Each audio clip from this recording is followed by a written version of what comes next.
Tola had spent her whole life reading about dead things. Old planets, lost languages, forgotten wars. She worked in the great archive of the Harmony Spire, the largest collection of knowledge in the known galaxy. 12 species had built this station together, and for 3,000 years, they had kept peace among the stars. But peace, Tola had learned, sometimes meant burying the truth. She was a Velith, tall and thin with silver skin that glowed softly in the dark. Her forearms moved quickly as she sorted through ancient data crystals, each one holding secrets that most people had forgotten. Her job was simple: keep the old records safe. Never ask questions. Never dig too deep. Today, she broke all the rules. The crystal was small, no bigger than her thumb. It had been hidden inside a broken container, pushed to the back of a shelf that nobody had touched in centuries.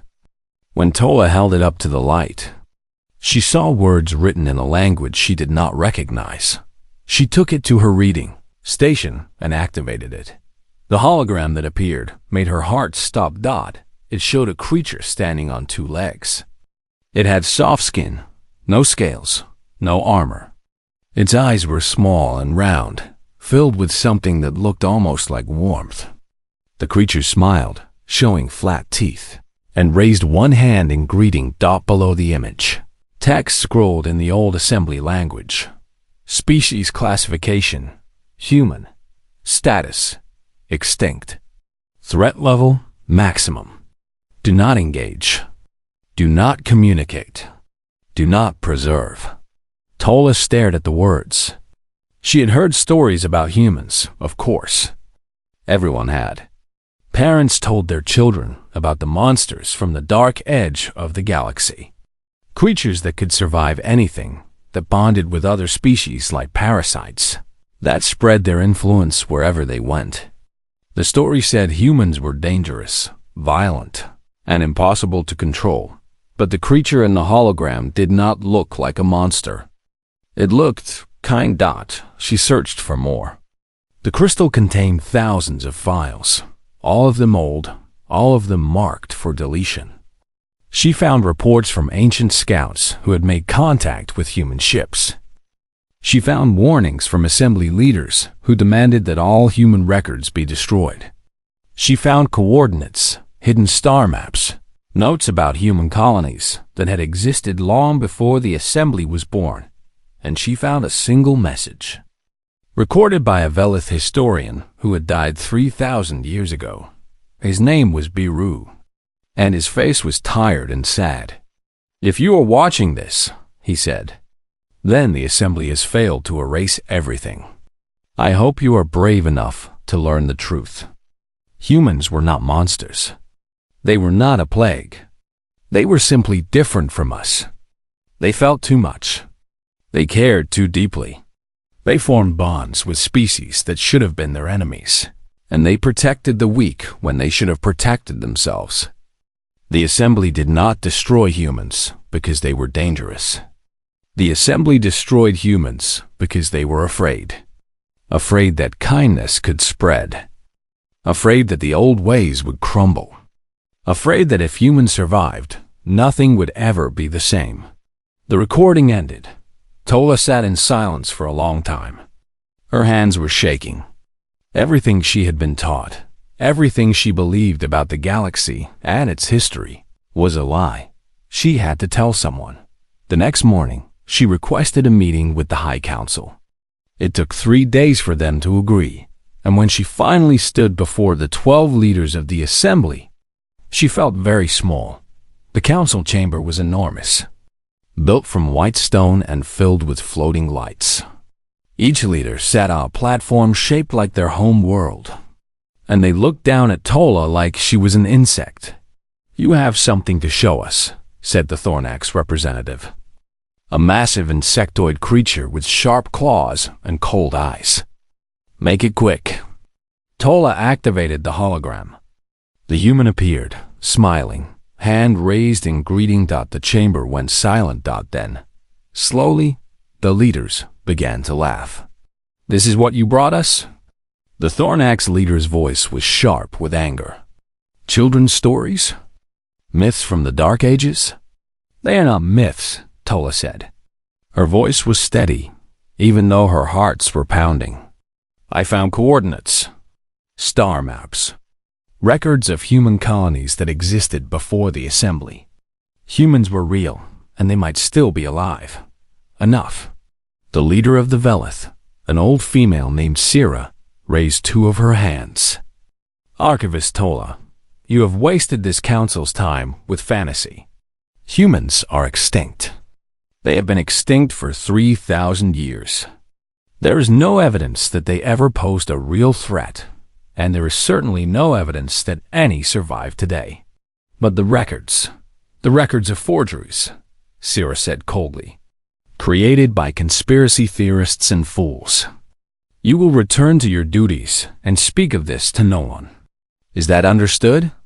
Tola wanted to argue. She wanted to show them everything she had found, make them understand that they were hiding from the truth.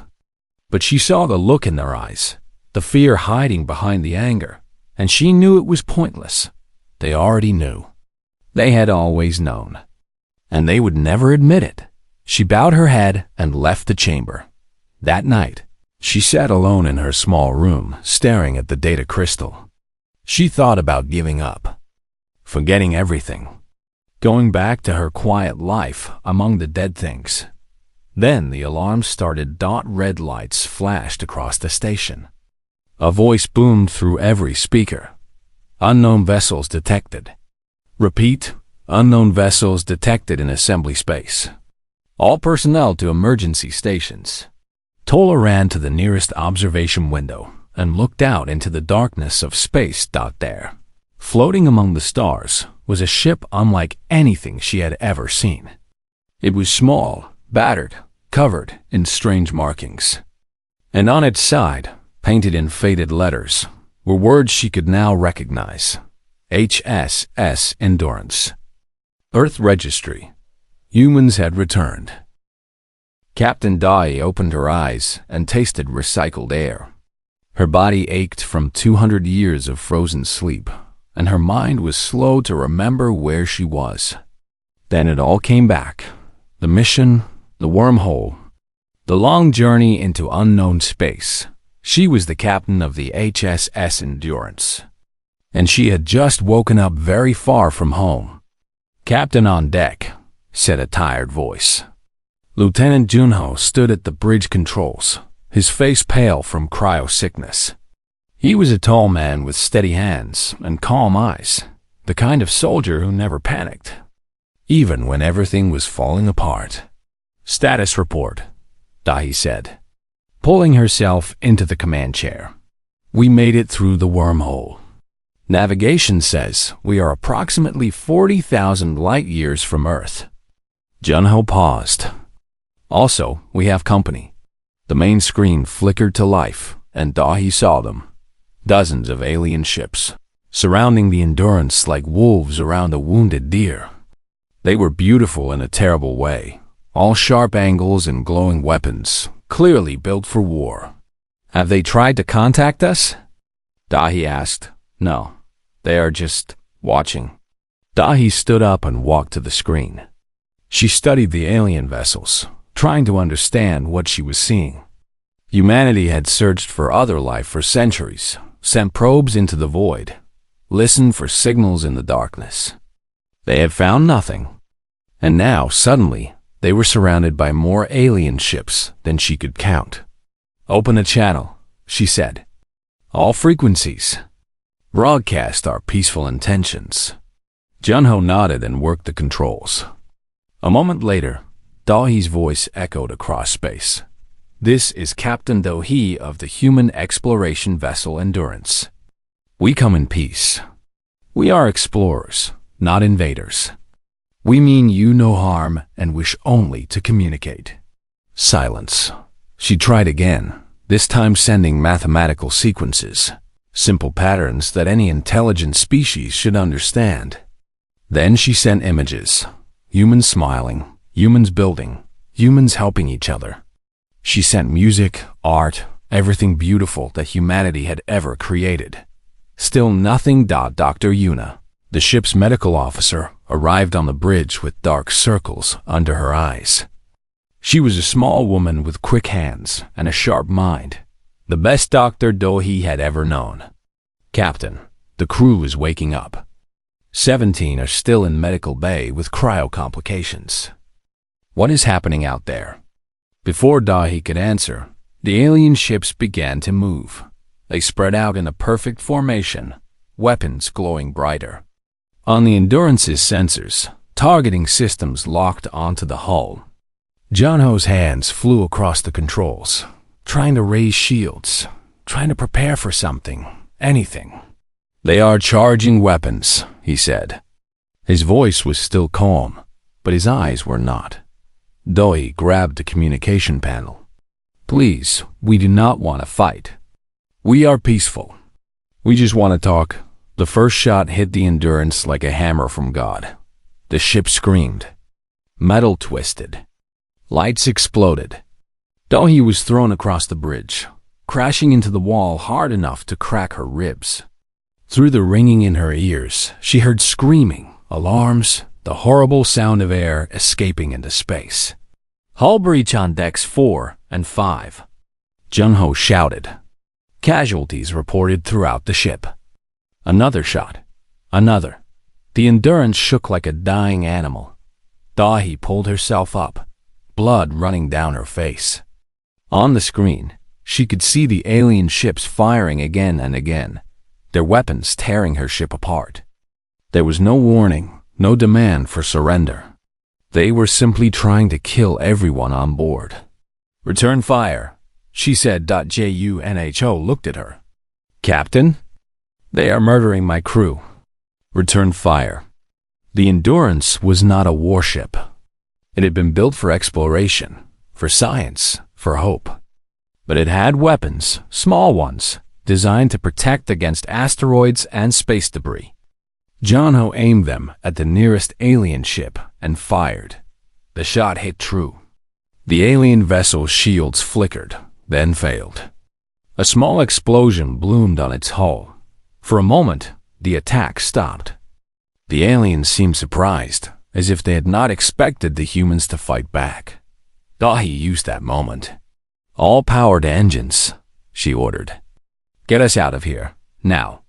The Endurance limped forward, trailing smoke and fire, heading for a nearby asteroid field. Behind them, the alien fleet recovered and gave chase, but the Endurance was faster than she looked. She slipped between the massive rocks, hiding in the shadows, disappearing from their sensors. When they were finally safe, Dahi collapsed into her chair. Dr. Yuna's voice came over the communication system, heavy with grief. Captain, I have the casualty report. 17 dead. 32 wounded. Decks 4 and 5 are completely destroyed. 17 dead. 17 people who had trusted her, who had followed her across the galaxy, who had believed in the mission. Now they were gone, killed by creatures who had never even spoken a single word. Junho stood beside her, his uniform burned and torn. Captain, what do we do now? Dahi looked at him. She thought about the 17 bodies in the medical bay. She thought about the aliens who had attacked without warning, without reason. She thought about Earth, 40,000 light years away, and all the people who would never know what happened here. We survive, she said quietly, and then we find out why they want us dead. Outside, in the darkness between the asteroids, the alien fleet was still searching. They would not stop until the humans were destroyed. But humans, as the galaxy was about to learn, were very hard to kill. The Endurance was dying, and everyone on board knew it. Smoke filled the corridors. Sparks flew from broken wires. The ship's power flickered every few minutes, leaving the crew in darkness before the emergency lights came back on. Half the systems were destroyed, and the other half were barely working. But the humans refused to give up. In the engine room, a man named Kang worked without rest.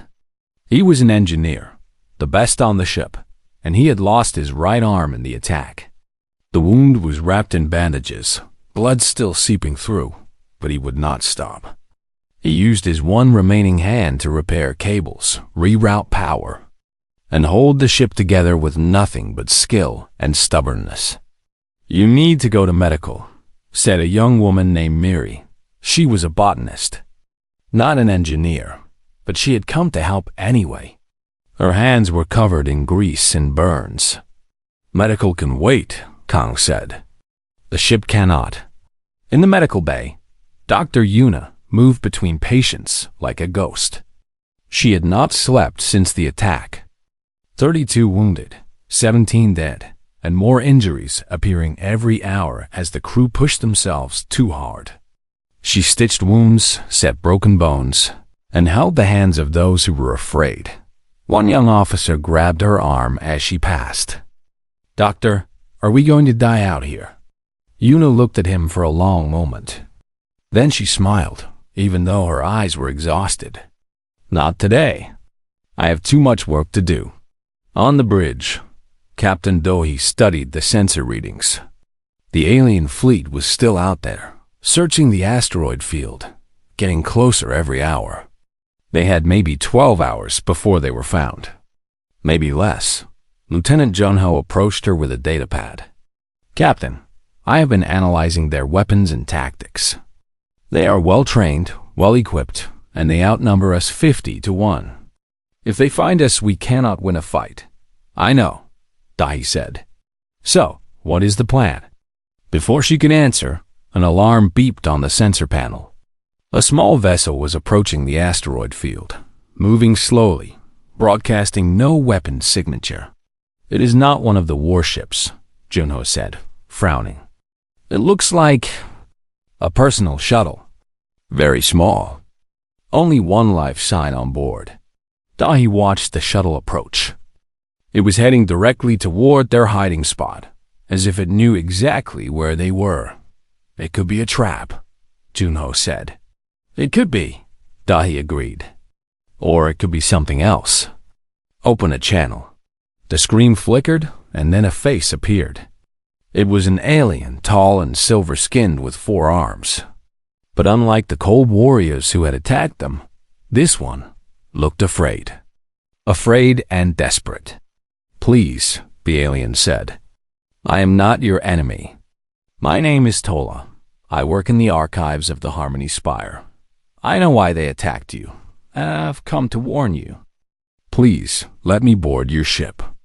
Junho shook his head. "Captain, this is obviously a trick. We should destroy that shuttle before." "No." Dahi held up her hand. "Look at her face, Lieutenant. Does that look like someone trying to trick us?" Junho looked. The alien's eyes were wide, her body trembling.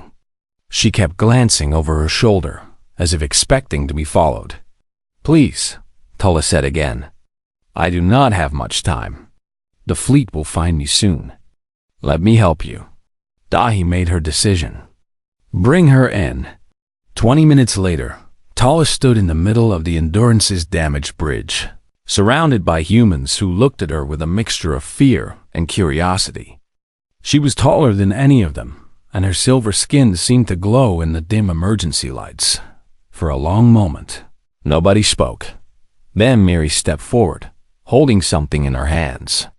It was a small plant, grown in the cargo bay, one of the few things that had survived the attack.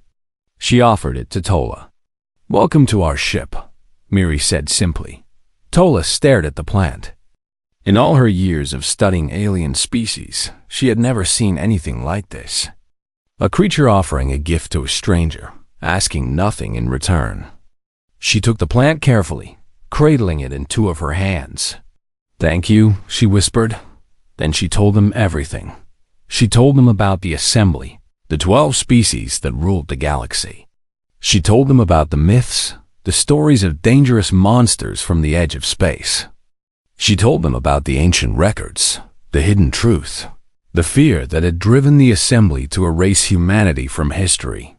"They did not fear your weapons," Tola said. "They feared your hearts." Humans form bonds. You adopt children from other species. You protect creatures weaker than yourselves. You love without reason, without limit. The old empires believed that if humanity survived, your kindness would spread like a disease. It would break the walls between species. It would destroy the order they had built. Captain Dohi listened in silence. When Tola finished, she asked one question. Is there anywhere we can go? Anywhere they will not hunt us. Tola nodded slowly. There is a place called the Hollow Reaches. It is far from assembly space, hidden in a region of unstable stars. Other species live there, species that were exiled for being too different, too strange, too kind. If you can reach the Hollow Reaches, you might find allies. And if we cannot? Tola met her eyes. Then the assembly will find you, and they will destroy you, and no one will ever know that humans were real. Dahi turned to her crew.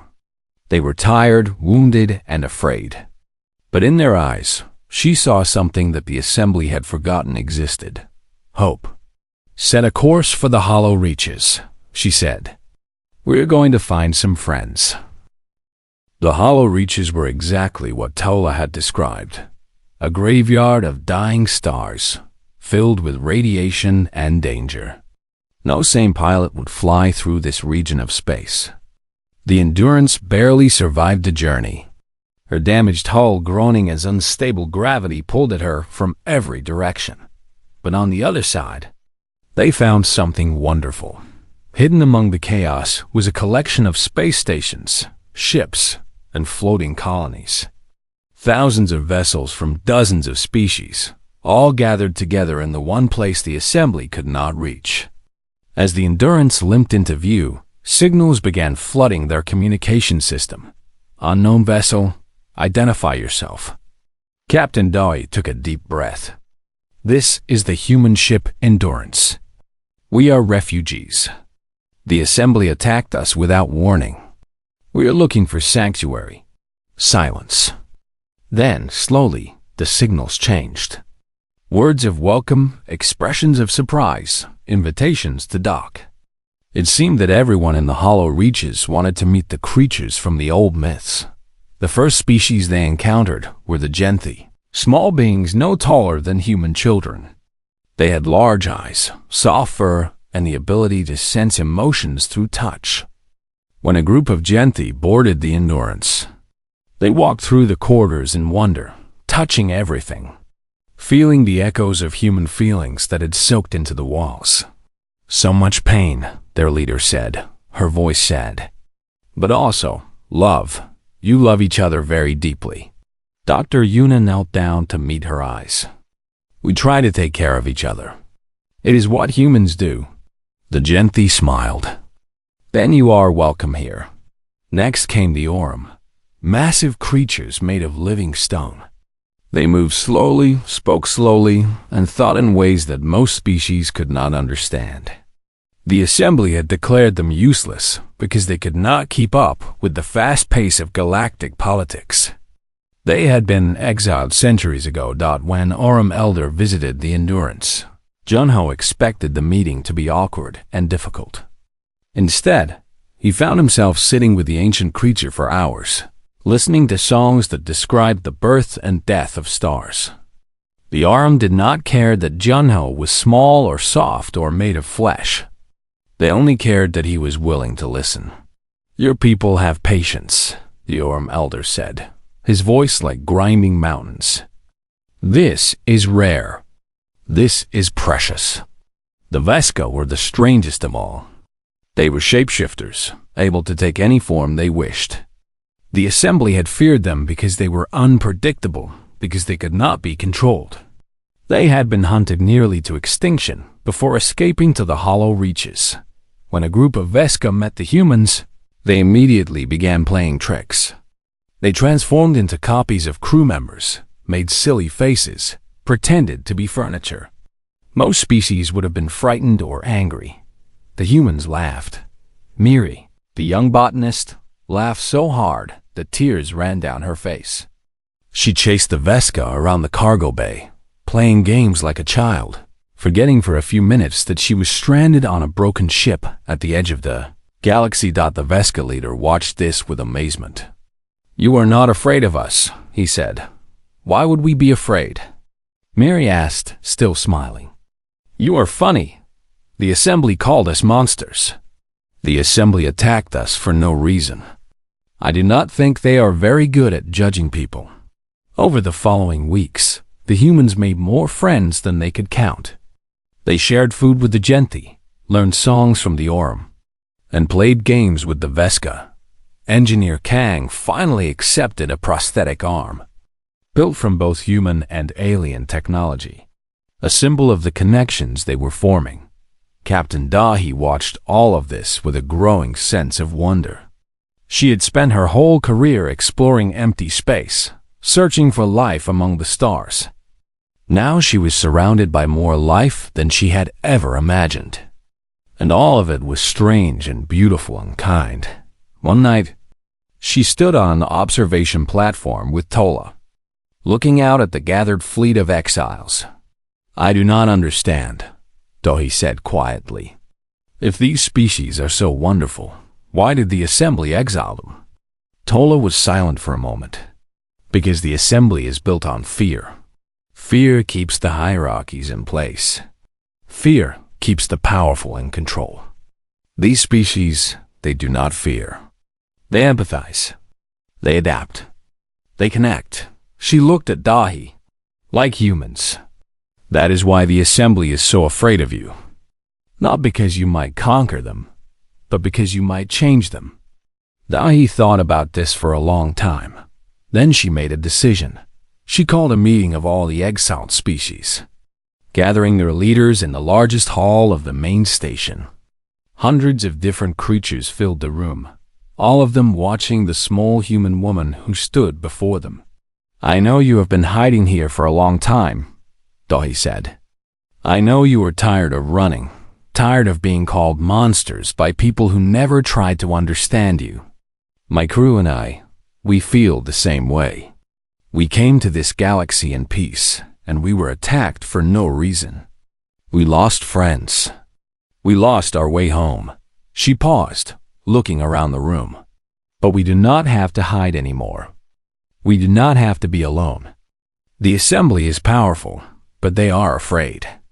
And fear makes people weak. If we stand together, if we show them that kindness is not a weakness but a strength, then maybe we can build something new. Not an empire, not a hierarchy, just a home for anyone who has been told they do not belong." The room was silent. Then, slowly, the Genti leader stepped forward. "We will stand with you," she said. The Aurum elder raised his massive arm.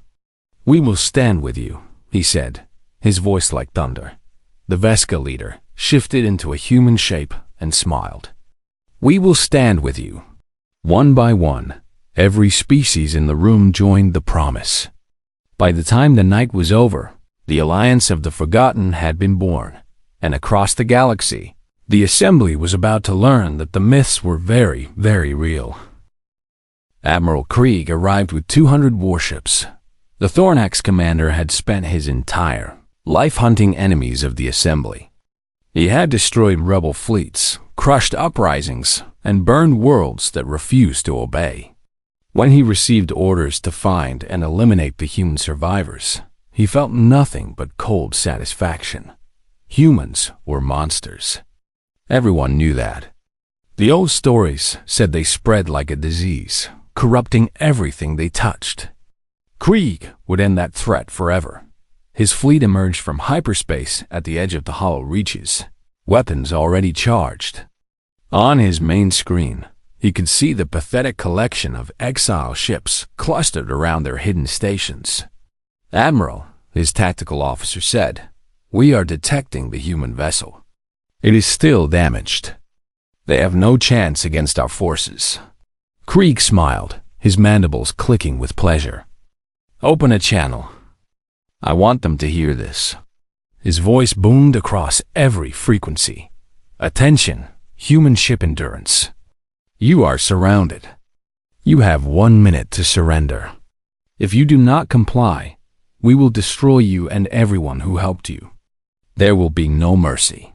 For a long moment, there was silence. Then a new voice answered, calm and clear. It was Captain Dahi. "Admiral, we do not want to fight. We never wanted to fight. We came to this galaxy as explorers, hoping to find friends among the stars. You attacked us without warning, killed our people without reason. Even now, I am offering you a chance to stop this.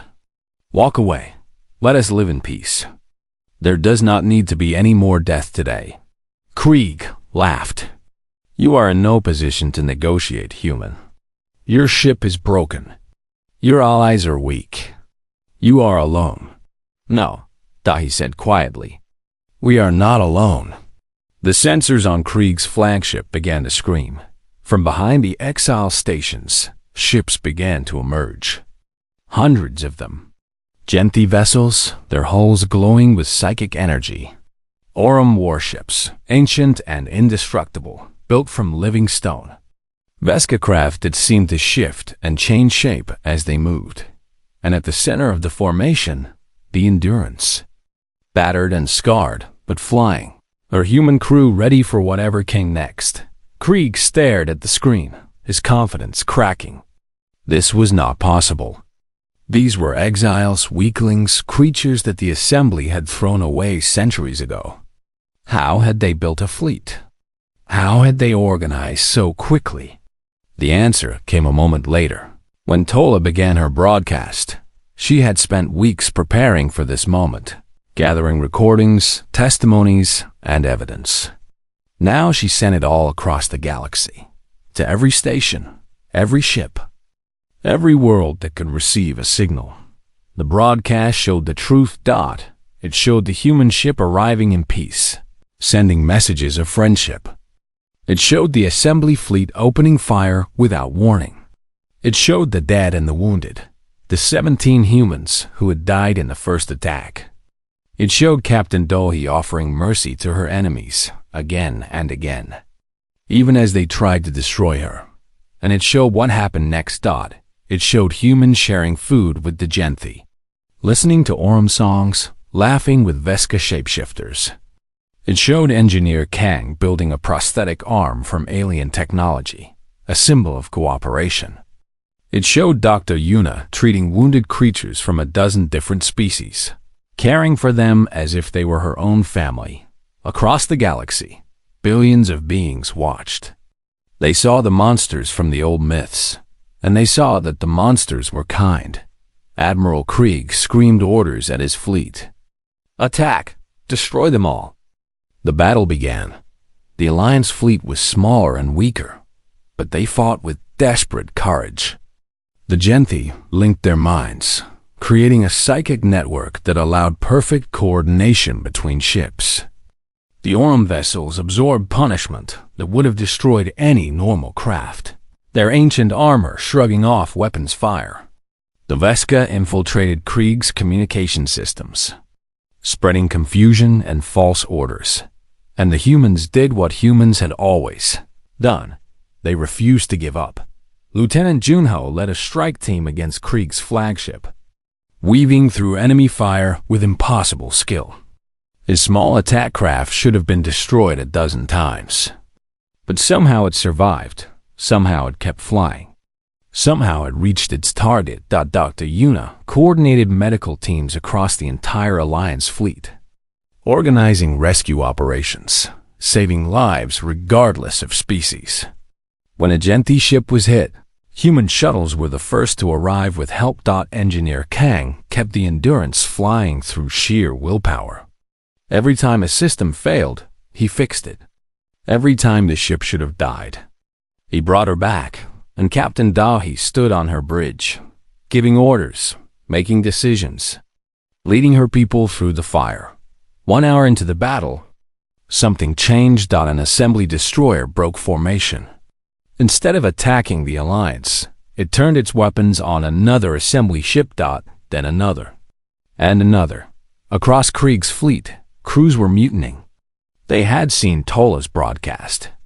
They had watched the humans being kind to their enemies, saving wounded attackers, offering peace, even in the middle of battle. They had realized that the myths were lies, that humans were not monsters, that everything they had been taught was wrong. Admiral Krieg watched his fleet crumble around him. Ship after ship refused to fight. Some surrendered. Some fled. Some joined the Alliance. In the end, Krieg stood alone on his bridge, surrounded by officers who would no longer follow his orders. "This is not possible," he whispered. "Humans are dangerous. They are a plague. They will destroy us all." On the screen, Captain Dahi appeared one final time. "Admiral," she said gently, "you were right about one thing. Humans are dangerous, but not in the way you thought. We are dangerous because we believe that everyone deserves kindness, even our enemies. We are dangerous because we refuse to hate, even when we are hated. We are dangerous because we keep hoping, even when hope seems foolish." She smiled, and even across the void of space, Krieg could see the warmth in her eyes. "This war is over. Go home. Tell your people what you saw today. And maybe, someday, we can be friends." The communication ended. Krieg's fleet retreated. 1 year later, Tala walked through the halls of a new space station called the Bridge of Stars. It had been built by humans. Velith, Genthi, Orm, Veska, and a dozen other species working together. It was beautiful and chaotic and filled with life. A place where anyone could belong. She found Captain Dahi at an observation window, watching ships from 100 different worlds fly past. "You were right," Tola said. "The myths were wrong about everything." Dahi smiled. "Not everything. They said humans were dangerous." She looked out at the galaxy she had helped to change, at the alliance she had helped to build, at the future that finally seemed full of hope. They just did not understand what kind of dangerous we were.